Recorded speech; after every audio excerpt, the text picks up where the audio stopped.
Natin maganda kasi yung actual natin siya magamot kasi ang layo mo sa Iloilo siya. Dito naman ako sa Puerto, sa Palawan. Dalhin mo lang dito yung anak mo nga may sakit. Saka mabait pala yung anak mo na yan, pay. Grabe mag-aral. Kahit minsan nakalimutan na yung pagkain, diretso na sa school. Nagapasok na siya. Kaya nagkaroon siya ng ulcer.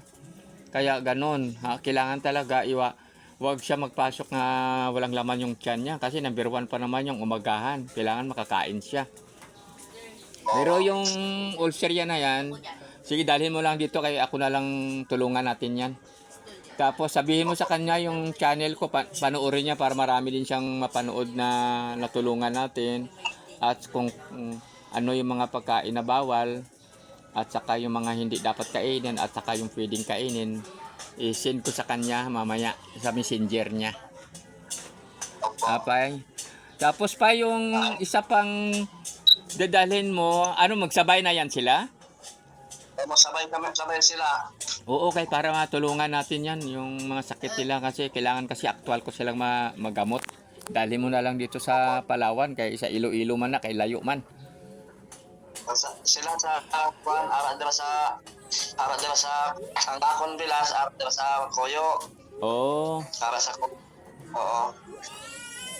Ano yung ilang, o sige, yung sa Kuyo siya? Ilang taon na yun siya? 60 plus. Yung 60. ang pangalan niya ay Alfredo Agnas. Alfredo Agnas. ay ang na-detect ko pa kahit malayo, medyo ano yan siya pa mahina yung minsan dadali siya mapagod, laging hinihingal. Mahina pa yung kanyang yung kanyang mayroon siyang sa baga, sa puso. Ay, nakita ko ito sa ano niya. Yan, nanigarilyo siya dati? Oo, panigarilyo. Oo, kasi nicotine ang nababibrate ko sa ano niya sa katawan niya. O di bale pag nagpunta siya dito para patulungan ko siya, dalhin mo na lang dito kasi ang mga gamot natin yan, panay herbal naman yan. Walang mga komplikasyon.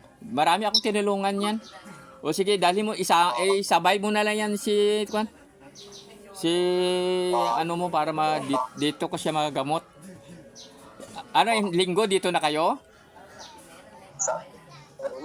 Halin kami rin sa Iloilo, 27, Oo. 28, 20. Tama-tama ka lang mga linggo.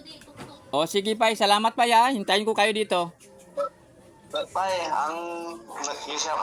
may ulian sila dirang tatlo lang sila katao akong bilas. Oo. May maulian dirang ating haos. O di sige. Basta lapit lang dirang sa. Pero sige basta tawag ka lang kung parating na kayo. Opo. O sige pa, salamat pa. God bless. Merry Christmas and Happy New Year. Okay, bye-bye. Salamat. Salamat po. Salamat.